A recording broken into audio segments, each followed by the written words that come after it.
Good morning and welcome to our space of motivation and reflection of today. So, continuing with our theme of the week, which is going to be mothers and women, yesterday we were talking about what we do to bump our stress up when we adopt this negative thinking. When we adopt a negative thinking, we are always defending ourselves. But if we adopt a positive one, we act from a place of freedom and from a place of abundance. Now, this negative thinking has an origin, and usually we manage ourselves during the day responding to that origin. So yesterday I was asking, where does this stress come from? And what is it that is behind our worries and our preoccupations? And I gave you alternatives to manage this kind of thinking that takes us to insist, or that leads us to insist on fear and to not let it go. But today I want to go a little bit deeper, and for that I'm going to use an example. So imagine your kid did a homework that he or she had to turn in school, but he didn't hand it in. This resulted in, you spend the time doing the homework with your son or your daughter, and because of this, not handing the homework in, he or she received a bad grade. When you found out about the bad grade, you worried, right? And also you got a little bit upset with your kid. Why did you get upset with your kid, and why did it bother you? You got worried because your son or your daughter wasn't responsible enough. And now, in your head, you think what's going to happen with a kid that doesn't understand the concept of responsibility. Probably he or she is going to grow up to be an irresponsible human being that doesn't give importance to things, that doesn't know how to be responsible. What about the teacher? What is this teacher gonna think about my son or my daughter? What is it gonna think about me? And all of this is a bowl of shit that honestly stinks. And because shit is only works when it is not bothering us, we need to flush it down the toilet. Down the toilet it goes. So which is the belief that is behind these questions that you make yourself, or these worries? This is the belief. The belief is, I am not an efficient mother because good moms raise responsible kids, and my kid is an irresponsible. I am a failure, and my daughter or my son is also a failure. And this belief is the biggest shit of all. It is. And probably when I say these things or these beliefs, right, bluntly, you're kind of surprised and you resist yourself to, Jara, what are you talking about? But there's another, because there is a part of you that doesn't believe what I am saying so bluntly here, so in your face. And that part of you has reason to resist. It is right to say, no, Jara, wait a second, no, because you don't want to believe that you are not efficient as a mother, or that you're not enough, or you don't want to believe that your son is an irresponsible person, and you don't want to believe that you are a bad mom. And probably you are not any of those things, and your son or daughter neither is any of those things. But when you act the way that I described before, you're acting controlled by a fear and by a false idea that is rooted in you.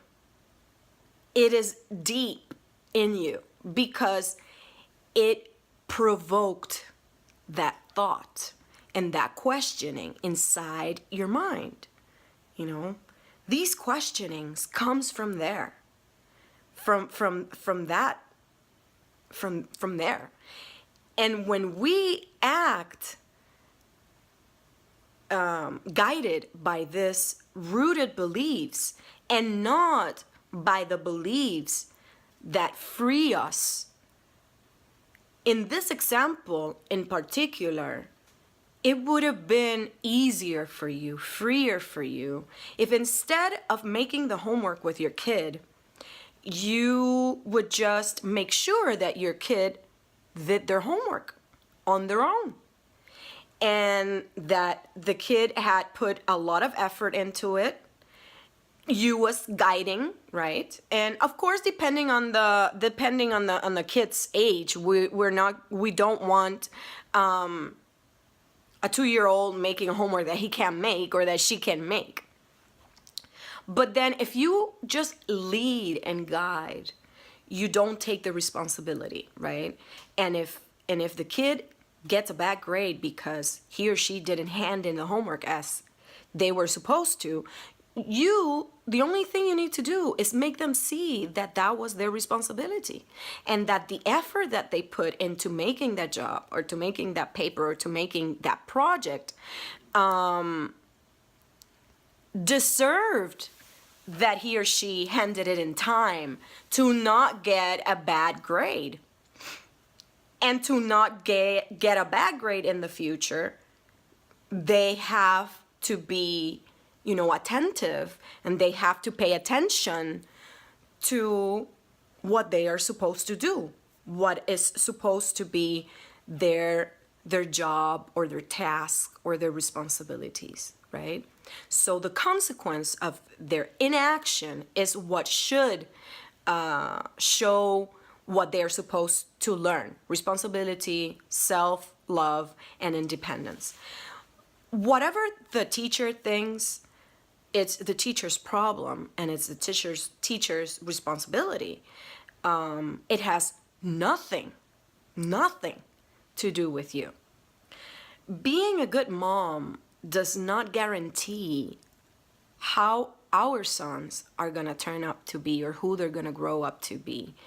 I think that it should be enough to have our conscience, a good conscience, that we did our best and that we did whatever it was in our environment to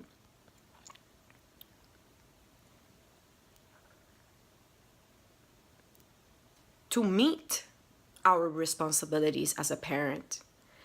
We as women, we have to work in what is our role and what is the role of other people. And, we have to pay attention, women and moms, not to be overstretching ourselves, assuming other roles and other responsibilities that aren't ours.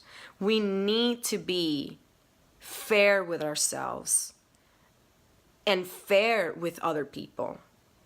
I encourage you to, to embrace ourselves with love and to honor ourselves by recognizing our own limits, the limits of our actions, and where do other people need to start their own actions, including our sons, so our kids. So my questions for you today are: do you recognize your limits? In which way are you overstretching yourself, and where? How can you start to honor yourself and to love yourself in this part of your life? And in how many ways does this benefit you? So our time for today is over. And tomorrow I am going to continue this important topic. I thank my friend Jiriam for suggesting this, and I am reminding all of you that are listening to me that you can send me your petitions, you can send me your topics that you are interested in, and I will gladly talk about it. If you have liked this video, if you want other people to know about it and to listen to it, if someone can benefit from it, please share it, comment on it, and share with me. Share it with me. I am excited. I'm waiting for your comments and for your responses to the questions that I post every day. Subscribe to my channel on YouTube, subscribe to my podcast in iTunes and in Android. Follow me on Facebook if you want me to be your coach. Get in touch with me and give yourself the opportunity of diving deep into yourself, discover, find clarity, take action, and thrive. I also I want to remind you that this Friday in You've Been Coached, Jack Bedekalian and I are going to continue our topic of vices, creating awareness to break habits. And this Friday, we are going to be addressing the subtopic or the sub-theme of limiting beliefs. I'm waiting for you. I will be here the rest of the week and to continue discussing this theme about moms and women. And I wait for you on Friday, and You've Been Coached. Thank you for joining. Thank you for listening. And remember that you're worthy, do, evolve, and live being. Have a wonderful, fabulous day. Receive a hug from me. Until tomorrow. Bye-bye. Are you looking to have a more balanced and fulfilling life? Want to feel less afraid? Want to feel more courageous? No matter what kind of issues you are facing in your life, with Axios Life Coaching services, we can help open personal doors for you. Axios Life Coaching will be happy to coach you in any of the following areas: life, career, grief and end of life, spirituality, relationship, divorce and custody, business, family and parenting, creativity, weight loss, self-esteem, women's empowering, student and learning, and sexuality. We offer compassionate and understanding life coaching services that can help you obtain the key to success within your own life. At Axios Life Coaching, our goal is to help you develop tools to feel happier, healthier, and deepen the level of satisfaction within your personal and professional life. Get the most out of your life with Axios Life Coaching. You are worthy. Do, evolve, live being. Schedule a session today at www.axioslifecoaching.com or feel free to give us a call or email